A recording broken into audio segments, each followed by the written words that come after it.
مالک کریم اپنے محبوب کریم صلی اللہ علیہ وآلہ وسلم کے توسل اور تصدق سے مجھے اور آپ سب کو قرآن مجید پڑھ کر سمجھنے اور سمجھ کر پڑھنے کی توفیق نصیب فرمائے۔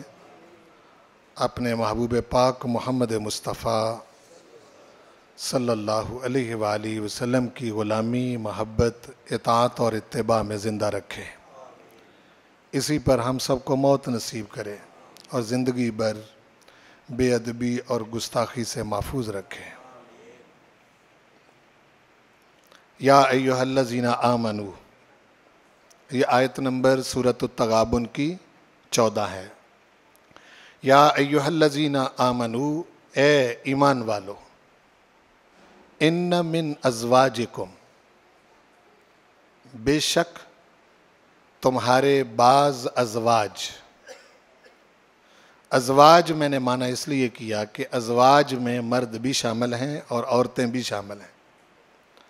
اگر اس آیت کو عورت پڑھ رہی ہو تو اس سے ان کے بعض خامند مراد ہیں، اور اگر اس آیت مبارکہ کو مرد پڑھ رہا ہو تو اس سے اس کی بعض بیویاں مراد ہیں۔ میں نے بہت سارے لوگوں کو یہاں ترجمے میں بیویاں صرف ترجمہ کرتے دیکھا تو مجھے یہ غلطی لگی۔ اس سے مرد بالکل بری و ذمہ ہو جاتے ہیں، یعنی ایسے لگتا ہے کہ جیسے ان کے اندر کوئی کوتاہی ہے ہی نہیں، حالانکہ کوتاہیاں دونوں طرف ہیں۔ بعض بیویاں بڑی اچھی ہیں، مرد جو ہیں وہ نالائکی کا مظاہرہ کرتے ہیں۔ بعض مرد بڑے اچھے ہیں اور بیویوں کی طرف سے بعض اوقات جو ہے وہ کسی مصیبت کا سامنا کرنا پڑتا ہے۔ تو فرمایا ان من ازواجکم، بے شک تمہارے بعض ازواج یعنی بعض بیویاں اور بعض خامند، و اولادکم، اور تمہاری بعض اولاد، ساری اولاد نہیں، عدو لکم، تمہارے دشمن ہیں۔ بڑا سیدھا سا پیغام دیا ہے، اس میں کوئی آئیں بائیں شائیں والا معاملہ نہیں ہے۔ بعض تمہارے ازواج اور بعض تمہاری اولاد تمہارے دشمن ہیں، فاحذروہم، سو ان کے بارے میں الرٹ رہو، ہوشیار رہو، یعنی تم نے اپنے آپ کو بھی بچانا ہے اور اپنے ازواج اور اپنی اولاد کے تعلق کو بھی نبھانا ہے، ختم نہیں کرنا۔ تعلق یہاں ختم کرنے کی بات نہیں ہوئی، چونکہ میں نے گزشتہ جمعۃ المبارک میں عرض کیا تھا کہ 100% آپ کے مزاج کے مطابق آپ کو اپنا ساتھی نہیں مل سکتا۔ بعض اوقات اس میں 50% ہم آہنگی ہوتی، بعض اوقات 60% ہوتی، بعض اوقات 70% ہوتی ہے، اور بہت ریئر کیسز ہیں دنیا کے اندر نایاب، جس طرح ہیرا نایاب ہوتا ہے اس طرح یہ بھی ایسے میاں بیوی کہ جن کی 100% آپس میں میچنگ ہو ذہنی، ایسے بہت ریئر کیسز ہیں، بہت کم ہیں۔ زیادہ تر ایک دوسرے کے ساتھ ہمیں جو ہے وہ کمپرومائز کر کے چلنا پڑتا ہے، دیکھنا پڑتا ہے۔ تو وہ دشمنی جو ہے وہ کیا ہے؟ دشمنی یہ ہے کہ اگر بیوی جو ہے وہ تمہیں ایسے کام کی طرف مجبور کرے کہ جس میں اللہ اور اس کے رسول کی مخالفت ہو رہی ہو، تو یہ بیوی کی دشمنی ہے۔ بعض اوقات ایسا ہوتا ہے کہ شوہر اپنی بیوی کو ایسے کام کی طرف مجبور کرتا ہے جس میں اللہ اور اس کے رسول کی مخالفت ہو رہی ہے، تو یہ شوہر کی مخالفت ہے، یعنی شوہر کی دشمنی ہے۔ اور بعض اوقات اولادوں کی وجہ سے ہم اس قدر مجبور ہو جاتے ہیں کہ جس میں ہم کہتے ہیں جی دیکھا جائے گا، اس وقت ان کی ضرورت یا ان کے بے جا مطالبات پورے کرنے کے لیے ہم اللہ اور اس کے رسول کی دشمنی جو ہے اس کو اپنے کھاتے میں ڈال لیتے ہیں۔ حالانکہ یہاں الرٹ رہنے کی ضرورت ہے، اس تعلق کو نبھانا بھی ہے، چھوڑنا نہیں، چھوڑنے کا حکم نہیں ہے کہ اگر تمہاری بیوی جو ہے وہ ایسا کام کر رہی ہے تو فٹافٹ اس کو طلاق دے دو اور چھوڑ دو، یوں نہیں کہا۔ بلکہ فرمایا فاحذروہم، الرٹ رہو ان سے اور بچ کے رہو. تم نے خود کو بھی بچانا ہے، ان کو بھی بچانا ہے، یہ تمہاری ذمہ داری. آگے جو 3 نصیحتیں فرمائیں، وَإِن تَعْفُوا وَتَصْفَحُوا وَتَغْفِرُوا فَإِنَّ اللَّهَ غَفُورٌ رَحِيمٌ. اگر تم ان کو معاف کرو، وَتَصْفَحُوا ان سے درگزر کرو، وَتَغْفِرُوا ان کو بخشتے رہو، تو فَإِنَّ اللَّهَ غَفُورٌ رَحِيمٌ، تو بے شک اللہ بھی بخشنے والا مہربان ہے. یہ جو آخر میں صفت بیان کی ہے نا فَإِنَّ اللَّهَ غَفُورٌ رَحِيمٌ، یہ ہمارے لیے بیان کی ہے. یہاں یا ایھا الذین آمنوا کا خطاب کیا ہے کہ ایمان والو، میں تمہارے ساتھ بھی تو یہی کام کرتا ہوں، یعنی تمہیں معاف بھی کرتا ہوں، تمہارے ساتھ درگزر بھی کرتا ہوں، تمہیں بخشتا بھی رہتا ہوں. اگر تم 100% جس طرح میں چاہتا ہوں اس طرح تم زندگی بسر کرو تو پھر تو معافی، تلافی یا ان چیزوں کی ضرورت ہی نہیں پڑتی. یہ تو وہاں ضرورت پڑتی ہے جہاں تم سے کوتاہیاں ہوتی رہتی ہیں، اور ہر کسی سے کوتاہیاں جو ہیں وہ ہوتی رہتی ہیں، خواہ وہ کتنا ہی متقی پرہیزگار ہو. اس کی میں نے اعلیٰ ترین مثال آپ کو سمجھانے کے لیے یہ دی تھی کہ رسول پاک جیسی نماز کوئی نہیں پڑھ سکتا، اور حضور جیسا روزہ کوئی نہیں رکھ سکتا، حضور جیسا حج کوئی نہیں کر سکتا، حضور جیسے نیک اعمال کوئی نہیں کر سکتا. وہ نیکی کی سب سے باکمال اور اعلیٰ ترین صورت دنیا میں اگر کوئی ہو سکتی ہے تو وہ ہمارے آقا کی ذات ہے. اس بنا پر جب بھی آپ کوئی نیک کام کریں، اچھے کام کی طرف بڑھیں، اس وقت تکبر اور غرور اور مغروری سے بچنا ضروری ہے. یہ بذات خود ایک بہت بڑی مرض ہے کہ جب آپ نیک ہو جائیں اور آپ کو نیک ہونے کی اپنے آپ کا شعور جو ہے وہ آنے لگے، آپ نیکی کی طرف بڑھ رہے ہوں اور خود کو نیک سمجھ رہے ہوں، یہ بیماری ہے. ایسا نہیں ہے. نیکی کی طرف قدم اٹھائیں اور خود ڈریں، اللہ کی ذات سے ڈریں، ہر قدم پر ڈریں. اب اس آیت مبارکہ کے بعد اگلی وہ آیت ہے جس میں بڑے زبردست قسم کے احکام ہیں، اور اس میں بہت سارے لوگوں نے ٹھوکر بھی کھائی ہے اس آیت مبارکہ کو سمجھنے میں. یہ بڑی خاص چیز ہے. انما اموالکم و اولادکم فتنہ، بلا شک و شبہ تمہارے اموال اور تمہاری اولاد یہ فتنہ ہے. یہاں بعض نہیں کہا،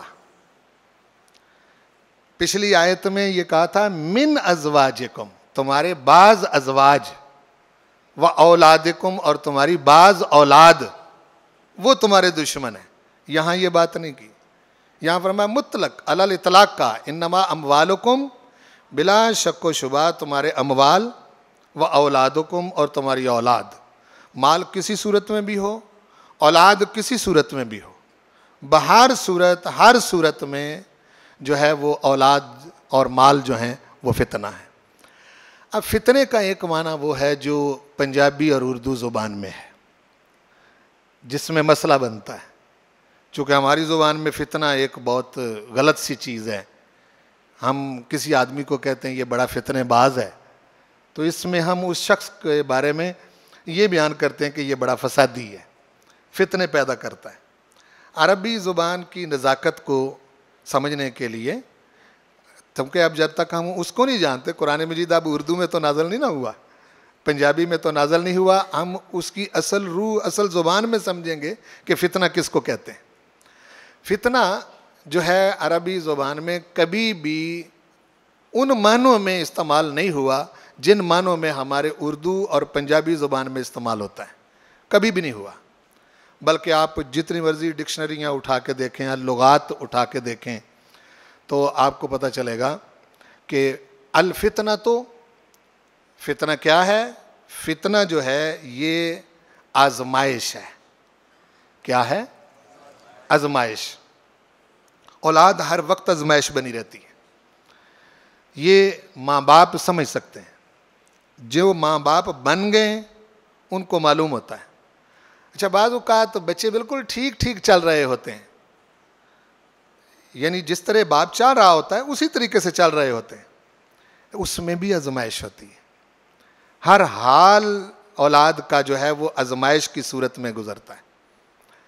چونکہ پتہ کوئی نہیں ہوتا کہ آنے والے معاملات جو ہیں وہ کس طرح سے پڑ جانے ہیں. یہ کوئی 1 2 4 5 10 دن کا سفر نہیں ہے.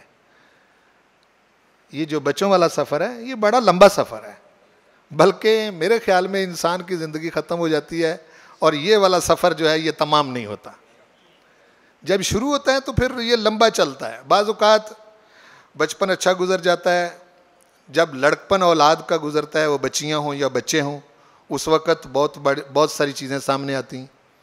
بعض اوقات لڑکپن کے بعد جوانی کی صورت میں بڑی ساری شکلیں سامنے آتی ہیں, اور جوانی کے بعد جب ہم اپنے بچوں کی یا بچیوں کی شادیاں کر دیتے ہیں پھر ایک نئی آزمائش شروع ہو جاتی ہے. اچھا, شادیاں ہونے کے بعد پھر جب بچے اور بچیاں صاحب اولاد ہو جاتے ہیں پھر اور طرح کی آزمائش شروع ہو جاتی ہے. اور چونکہ یہ آزمائش ہے اور اس آزمائش میں سے گزرنا پڑتا ہے. پہلی آزمائش یہ ہوتی ہے کہ انسان اپنی اولاد کی محبت میں اللہ اور اس کے رسول کی محبت کو نہ چھوڑے. یہ پہلی آزمائش ہے. اس میں موقع بموقع انسان کی آزمائش ہوتی رہتی ہے.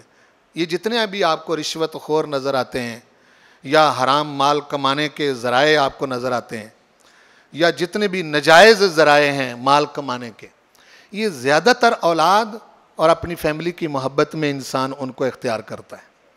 آسانی کے ساتھ جو صحیح طریقے سے جو انسان کو مال ملتا ہے, بعض اوقات اس مال کے اندر صرف اور صرف گزارا ہوتا ہے, نظارے نہیں ہوتے اس میں.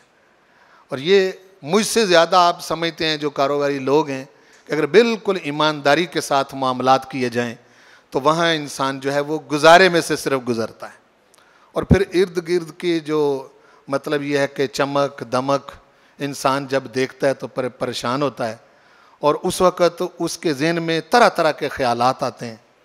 حالانکہ اس شخص کو یہ نہیں معلوم ہوتا کہ جو شخص زندگی میں حلال کمائے اور حلال کو استعمال کر کے صرف گزارا کر جائے, اس شخص نے کتنی بڑی کمائی کر لی ہے اس کو پتہ نہیں چلا, یہ معلوم نہیں ہے اس کو. وہ ارد گرد سے باقیوں کو دیکھ کر پریشان ہوتا ہے, اور اس کا حل حضور نے بتایا ہے. رسول پاک صلی اللہ علیہ وسلم نے اس کا حل بتایا ہے کہ جب بھی تیری زندگی میں کوئی دکھ مصیبت اور پریشانی آئے تو پھر تم نے ارد گرد دیکھنے کی بجائے مجھے دیکھنا ہے. حضور نے فرمایا میری طرف دیکھو. اگر تمہیں بچیوں کی طرف سے کسی آزمائش کا سامنا ہے تو پھر بھی میری طرف دیکھو. آپ نے اپنی بچیوں کی وجہ سے بڑی تکلیفیں اٹھائی ہیں, حضور نے اپنی بیٹیوں کی وجہ سے بہت تکلیفیں اٹھائی ہیں, بڑی ساری آزمائشوں میں سے آپ کو گزرنا پڑا ہے, حالانکہ آپ محبوب ہیں اللہ کے. کیوں بھائی, ان مرحلوں میں سے کیوں گزرے ہیں حضور؟ ہمارے لیے گزرے, ہماری تربیت کے لیے گزرے, اور ہماری تربیت کرنے کے لیے پروردگار نے ان مراحل سے ہمارے آقا کریم کو گزارا ہے. آپ دنیا کے اندر سب سے بہترین مثال ہیں, اس سے بڑھ کر کوئی نہیں. انتہائی غربت میں خود اختیاری جو غربت تھی, خود اختیار کی ہوئی تھی, اس میں سے زندگی آپ نے بسر کی ہے, جس کی مثال میں نے گزشتہ جمعۃ المبارک میں ازواج کی آپ کو دی تھی, وہ آپ نے سن لیا. تو یہ آزمائش بنتی ہر وقت, بچوں کی آزمائش بنتی رہتی. جب آپ ایک محلے میں رہتے ہیں تو آپ دیکھتے ہیں کہ ساتھ والا بچہ جو ہے وہ بیکن ہاؤس جاتا ہے, میرا بچہ جو ہے یہ ساتھ والے سکول میں پڑھتا ہے. اب بیکن ہاؤس میں جائے گا تو صاف ظاہر ہے اتنے پھر وسائل حاصل کرے گا. وہ وسائل جب نہیں ملیں گے تو پھر وہ اللہ تللے کرے گا, حرام کی طرف رغبت کرے گا اور ناجائز ذرائع استعمال کی طرف قدم بڑھائے گا. اور اس شخص سے بڑا بے وقوف کوئی نہیں. یہ بات میری لکھ لیں, گھر میں لکھ کے کہیں بے شک لگا دیں دیوار کے ساتھ. اس شخص سے بڑا بدقسمت اور اس شخص سے بڑا بے وقوف کوئی نہیں ہے کہ کمائے وہ, موج بچے اور اس کی بیوی اور عزیز کریں اور آگے جواب اس کو خود دینا پڑے. یہ بے شک لکھ کے آپ لگا لیں جہاں مرضی. یہ آپ کو اس وقت پتہ چلے گا جس وقت ہر چیز آپ کے سامنے آئے گی. یہ بات ایسی ہے کہ جس کو آپ آب زر سے بھی لکھ کے لگا لیں, بے شک ایک سینری میں لکھ کے لگا لیں اور گھر میں لگا کے رکھیں اس کو, کہ اس شخص سے بڑا بے وقوف کوئی نہیں کہ جو کمائے اور موج اس کے بچے اور بیوی اور اس کے عزیز کریں, دوست کریں, اور جواب اس کو دینا پڑے. کسی نے اس کی جگہ کھڑے ہو کے جواب نہیں دینا, نہ بیوی نے, نہ بیٹیوں نے جن سے بڑی محبت کرتا ہے, نہ بیٹوں نے, نہ دوستوں نے, نہ عزیزوں نے. اس نے خود جواب دینا ہے. تو یہ آزمائش ہے کہ ارد گرد کو دیکھ کر انسان جو ہے وہ پریشان ہوتا ہے. گزارے کی زندگی اگر آپ کی گزر رہی, اس پر اللہ کا شکر ادا کریں. اور گزارا کرنا اتنا مشکل کام نہیں ہوتا. رونے زیادہ تر نظاروں کے ہی ہوتے ہیں جن کی وجہ سے انسان جو ہے وہ پریشان ہوتا ہے. اچھا, اس میں آپ دیکھیں, ذرا غور کریں کہ پہلے پروردگار نے خود ان چیزوں کی محبت ہمارے دل میں ڈالی ہے. یعنی اگر آپ کوئی شخص یہ کہے نا کہ اس سے بالکل جان چھوٹ جائے, یہ محبت بالکل کرش ہو جائے, ختم ہو جائے, جس طرح عیسائی راہبوں نے کیا.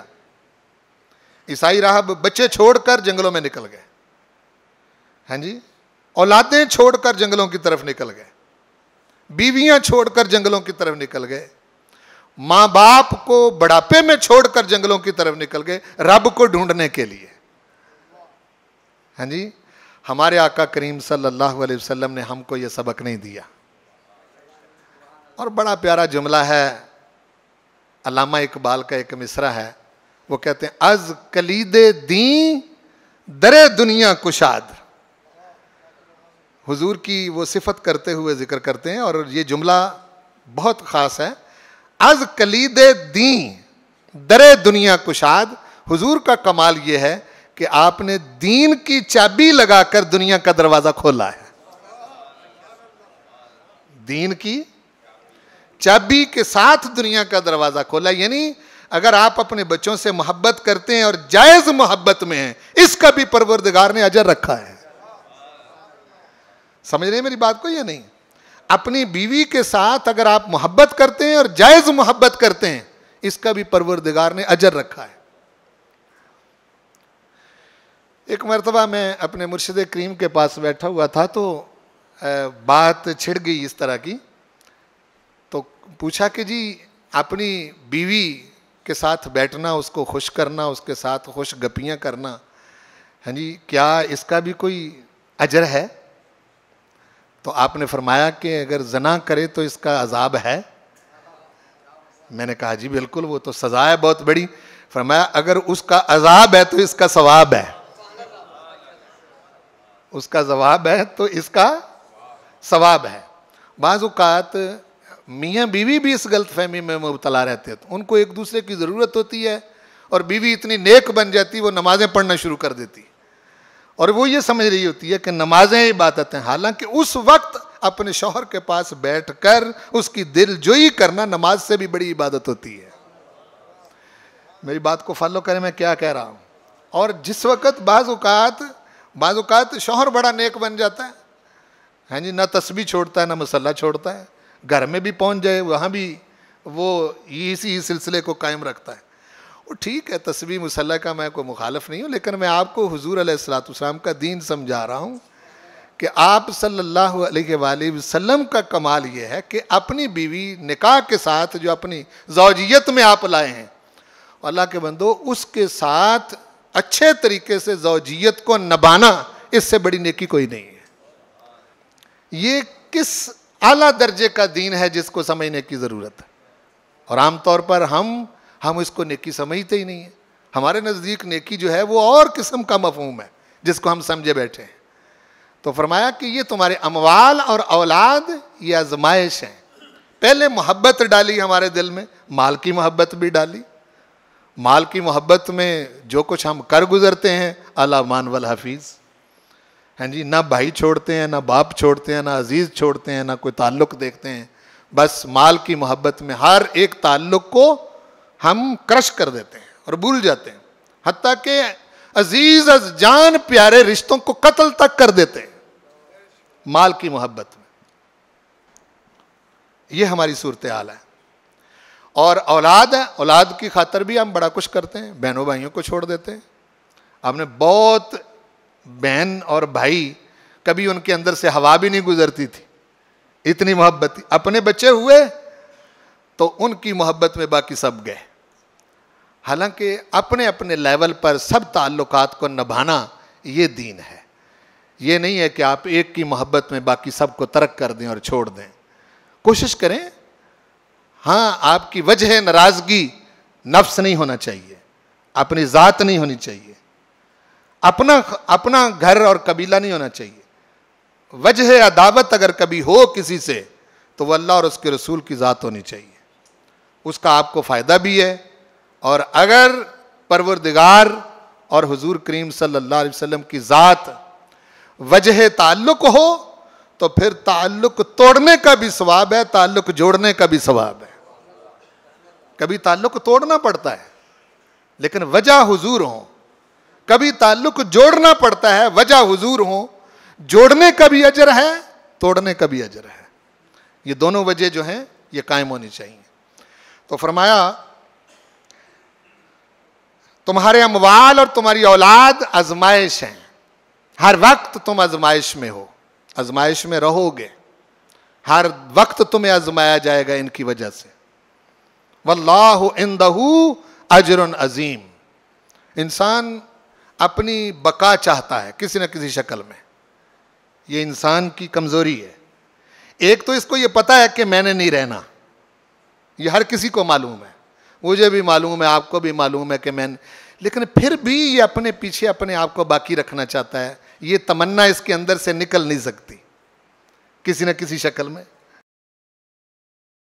آپ کو معلوم ہے کہ بیٹیوں سے بعض اوقات غفلت برتتا ہے, یہ کہہ کر کہ انہوں نے پرائے گھر چلے جانا ہے.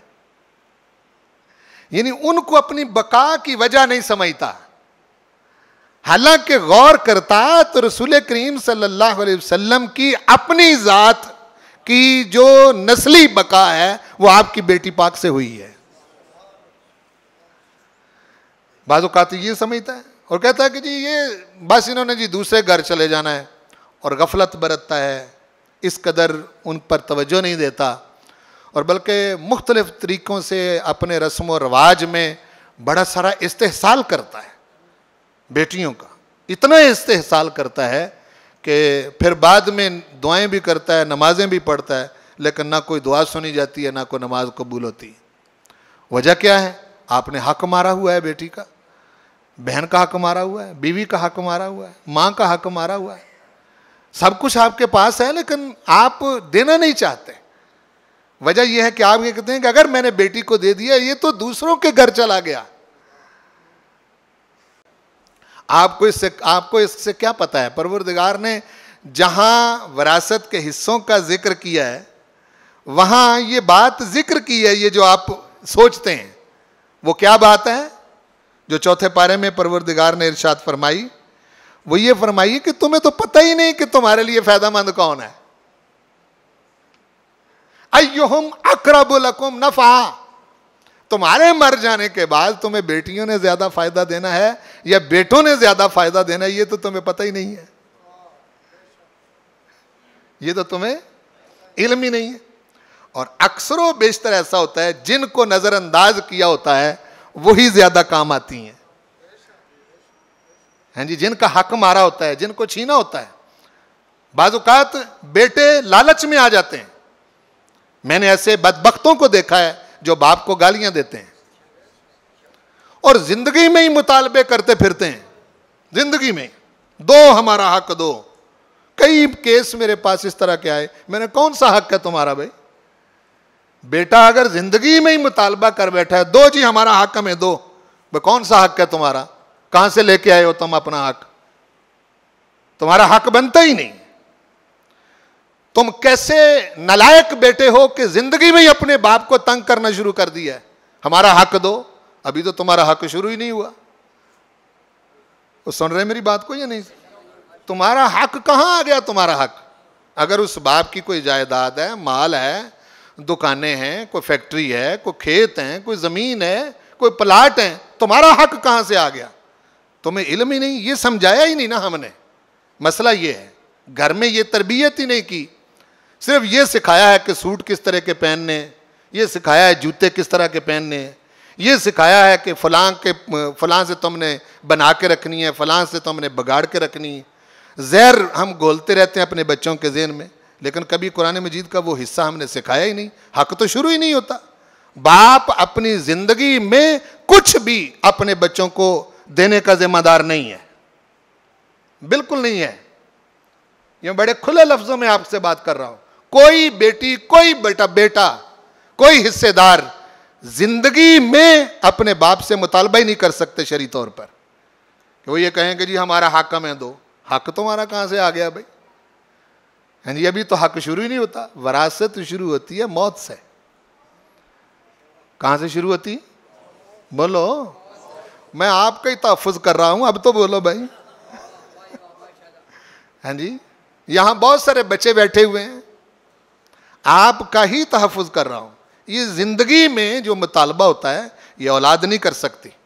نہ بیٹیاں کر سکتی، نہ بیٹے کر سکتے ہیں، نہ بیوی کر سکتی. زندگی میں وہ مالک ہے، جو کچھ بھی اس کے پاس ہے. اب جب وہ فوت ہوتا ہے تو کیا ہوتا ہے؟ یہ آزمائش ہے، اس لیے میں یہ بات کر رہا ہوں. انما اموالکم و اولادکم فتنہ، اسی لیے کہا ہے. فتنے یہیں سے شروع ہوتے ہیں. اب جب بندہ اس دنیا سے رخصت ہوتا ہے، فوت ہو جاتا ہے، تو وہ اس کی ساری ملکیت کا مالک کون ہوتا ہے؟ بچے؟ نہیں. بیٹیاں ہوتی؟ نہیں. بیوی؟ نہیں. کوئی عزیز؟ نہیں. یہی تو مسئلہ ہے جس کو لوگ سمجھتے نہیں. جو ہی بندہ فوت ہوتا ہے اس کی ملکیت میں جو کچھ ہے وہ پروردگار ارشاد فرماتا ہے اس سارے کا مالک اب میں ہوں. نہ تیرا کو بچہ مالک ہے، نہ تیری کو بچی مالک ہے، نہ تیری بیوی مالک ہے، نہ تیرے بھائی مالک ہے، نہ تیرا خاندان مالک ہے. میں مالک ہوں. اب میں اپنی مرضی سے تیرے مال میں سے تیرے بیٹوں کو اتنا حصہ دوں گا تعلق کی وجہ سے. سارا کچھ پہلے اس کی ملکیت سے نکل کے پروردگار کی ملکیت میں چلا جاتا ہے، اور اس کو یہ سمجھایا جاتا ہے کہ جس کی خاطر تو ساری عمر مجھے بھولا رہا، تیرا اصل وارث تو میں ہوں. تیرا اصل وارث تو میں ہوں. اپنی ملکیت میں لے کے پھر بچوں کو کہتا ہے کہ اب تمہارے باپ سے ایک دنیاوی تعلق رہا ہے، اب میں نے تمہارے باپ سے لے لیا، اب میں تمہیں دے رہا ہوں. اور دے کے بیٹوں کو اتنا، بیٹیوں کو اتنا، بیوی کو اتنا، اولاد ہو تو اتنا، نہ ہو تو اتنا، ماں کو اتنا، باپ کو اتنا، 2 بہنیں ہو تو اتنا، 3 ہو تو اتنا، 1 ہو تو اتنا، نہ ہو تو پھر اتنا. یہ پورا رکوع ہے جس کے میں حصے آپ کو گن کے بتا رہا ہوں سورۃ النساء میں. سارا کچھ ذکر کرنے کے بعد فرمایا تلک حدود اللہ فلا تعتدوها، یہ حصے میں نے دیے، اب تمہیں اپنی عقل دوڑانے کی ضرورت نہیں، وہی کرو جو میں نے کیا ہے. اب تم اپنی مرضی سے کچھ بھی نہیں کر سکتے. یہ جو بچے زندگی میں آپ سے مطالبہ کرتے پھرتے ہیں جی ہمارا حق دو، کون سا حق بھائی؟ حق ہے ہی کوئی نہیں آپ کا. حق ہو تو پھر مطالبہ بھی کرو. سمجھ رہے ہیں میری بات کو؟ یہ بات ہے.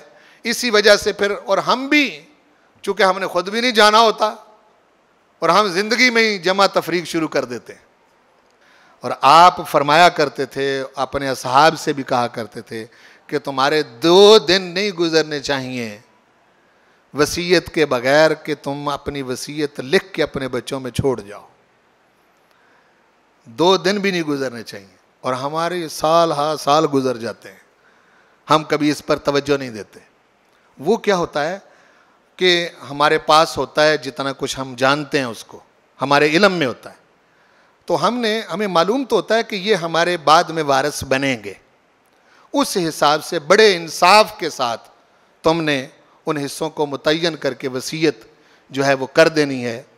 اور اس کے بعد زائد اگر آپ اپنے مال میں سے مسجد کو دینا چاہتے ہیں، ہاں جی، کسی مدرسے کو دینا چاہتے ہیں، کسی بیوہ کو دینا چاہتے ہیں، کسی یتیم کو دینا چاہتے ہیں، آپ کے عزیزوں میں کوئی غریب ہے اس کو آپ دینا چاہتے ہیں، آپ کے محلے میں کوئی مسکین ہے اس کو آپ دینا چاہتے ہیں، آپ کسی فلاحی کام میں خرچ کرنا چاہتے ہیں اور کوئی بہت بڑا فلاحی منصوبہ ہے اس میں آپ خرچ کرنا چاہتے ہیں، تو آپ کو فل اختیار ہے، آپ اس میں کر سکتے ہیں. سارا نہیں کر سکتے. یہ پابندی ہے شریعت کی طرف سے کہ اپنے بچوں کو محروم کر کے سارا کچھ مسجد کو دے دو، یہ نہیں چلے گا۔ دیکھو مسجد اللہ کی ہے، کیوں بھائی؟ مسجد، اور اگر تم کہہ دو کہ جی میرے مرنے کے بعد سارا کچھ جامع مسجد محمدیہ صدیقیہ کا ہے، تو اللہ تعالیٰ کہتا ہے نہیں، تو کون ہوتا ہے یہ بات کرنے والا؟ ہاں جی، یوں نہیں ہوگا۔ یہ باتیں جو ہیں یہ سمجھنے والی ہیں۔ اس لیے اس میں آنے کا بھی پتہ ہونا چاہیے کہ مال آ کیسے رہا ہے، اور جانے کا بھی علم ہونا چاہیے کہ مال جا کیسے رہا ہے۔ یہ دونوں چیزیں جو ہیں آنے کے اندر بھی حلال اور حرام ہے، اور جانے کے اندر بھی بولو حلال، اور یہ دین ہے۔ دین صرف بابا صرف اس چیز کا نام نہیں ہے کہ آپ داڑھی رکھ لیں، ٹوپی پہن لیں، پگڑی باندھ لیں اور تسبیح پکڑ لیں اور مصلی جو ہے وہ ڈال کے باقی جو کچھ مرضی ہڑپ کرتے جائیں، ایسا نہیں ہے۔ معاملات کے اندر بڑے بڑے نازک لوگ ہیں، جن لوگوں نے مالی معاملات میں اپنے آپ کو سیدھا رکھا ہے، پروردگار نے ایسے بندوں کے صدقوں سے دنیا کے اندر سے عذاب ٹالے ہیں۔ یونس بن عبید کی مثال میں نے آپ کو سنائی تھی کہ شامی تاجر آیا، کہنے لگا جی اس طرح کی یہ سیمپل ہے، اس طرح کی چادریں مجھے چاہیے۔ کہنے لگے میرے پاس ہے۔ پوچھنے لگے کتنے کے خریدار ہو؟ کہتا ہے 400 درہم فی چادر۔ آپ نے فرمایا تم بہت ریٹ لگا رہے ہو، میں تمہیں 200 درہم کی دے دوں گا، یہ چادر جو ہے یہ میں تجھے 200 درہم کی دے دوں گا۔ اس کو یقین نہ آیا۔ بعض اوقات جب منڈیوں میں نکلتے ہیں نا لوگ تو ریٹ کم ملے تو وہ کہتے ہیں شاید میرے ساتھ مذاق کی ہے، اس کو سمجھ نہ آئی۔ حضرت یونس بن عبید کہنے لگے کہ بھئی اذان ہو گئی، میں اس بصرے کی اس محلے والی مسجد میں نماز بھی پڑھاتا ہوں، میں نماز پڑھ لوں، اس کے بعد پھر آ کے میں تیرے ساتھ جو ہے وہ معاملہ کرتا ہوں۔ وہ نماز پڑھنے چلے گئے، وہ وہی چادر پھر دوسروں کو دکھانے لگا۔ ایک دکان پر پہنچ گیا، وہاں ایک بچہ تھا جوان، اس نے کہا کہ میرے پاس چادریں ہیں۔ میں کتنے کے خریدار ہو؟ کہنے لگے 400 کی، 400 درہم کی میں۔ انہوں نے کہا ٹھیک ہے۔ وہ جتنی چادریں تھیں 400 درہم کی دے دی۔ جب دے دیں تو وہ نکل گئی۔ اتنی دیر کو حضرت یونس بن عبید یہ بھی آ گئے، تابعین میں سے ہیں، ہاں جی۔ وہ دکان انہیں کی تھی، ان کا بھتیجا دکان پہ بیٹھا ہوا تھا۔ اس سے پوچھا وہ چادریں کہاں گئیں؟ وہ کہنے لگی جی شامی تاجر آیا تھا تو میں نے تو وہ چادریں اس کو دے دیں۔ میں کتنے کی دیں؟ وہ کہہ رہا تھا کہ جی میں 400 درہم کا گاہک ہوں، ایک چادر کو دینے کے لیے تیار ہوں۔ آپ نے فرمایا دوڑو پیچھے اس کے بھاگو، میں تو اس کو 200 کی زبان دے چکا ہوں، پیچھے بھاگو، پکڑ کے لاؤ اس کو۔ جب پکڑ کے اس تاجر کو وہ بھتیجا لایا تو اس کو کہا بھائی اللہ کے بندے، میں نے جب 200 کی تجھے کہا تھا تو پھر تو 400 کا کیوں خرید کے چلا گیا؟ کہنے لگا میں تو سمجھا کہ ایسے ہی کر رہے ہیں تو اس لیے۔ آپ نے فرمایا نہیں، یہ میری دکان ہے، یا اپنی چادریں ہمیں واپس کر دو، اپنے پیسے لے لو، اور اگر لینی ہے تو 200 کے حساب سے ہم پیسے رکھ لیتے ہیں، باقی تمہیں واپس کر دیتے ہیں۔ کہنے لگا یا شیخ مسمو کا، آپ کا نام کیا ہے؟ کہنے لگا انا رجل من المسلمین، میں تو مسلمانوں میں سے ایک آدمی ہوں، بس انسان ہوں اور تو کوئی نہیں۔ کہنے لگے نہیں، مجھے تکرار جب کیا کہ نام بتائیں، کہنے لگے انا یونس بن عبید، میں یونس بن عبید ہوں۔ اس نے چادریں وہیں رکھی اور کہنے لگا خدا پاک کی عزت کی قسم ہے کہ ہمارے ملک کے شام میں جب کبھی قحط پڑتا ہے، کوئی وبا آتی ہے، ہم تیرا صدقہ ڈال کے اللہ سے دعا کرتے ہیں، اللہ تعالیٰ وبا ٹال دیتا ہے۔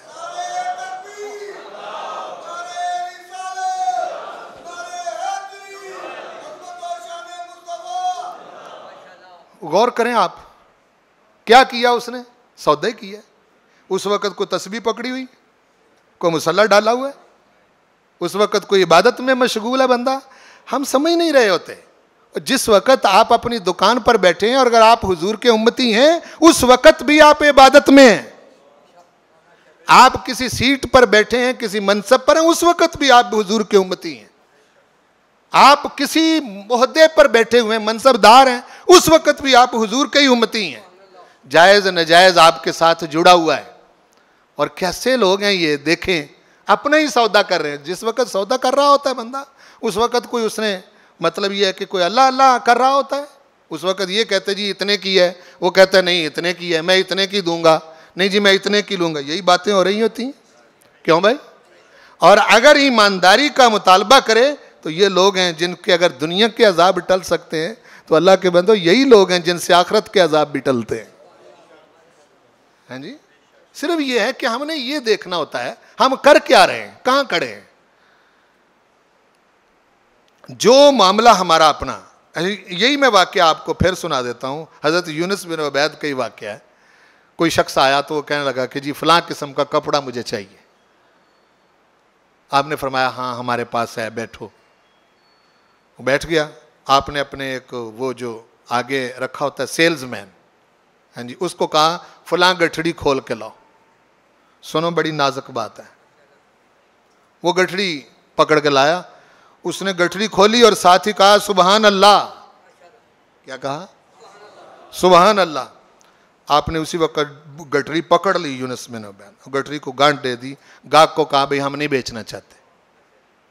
وہ کہنے لگا حضرت آپ نے ابھی مجھ سے یہ بات کی ہے اور یہ کیا غلطی ہوئی اسے؟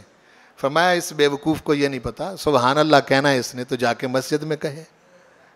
سودا بیچتے ہوئے تجھے یہ سبحان اللہ کہہ کر اپنے تقوی کا اعتبار دلا رہا ہے کہ میں غلطی نہیں کر سکتا.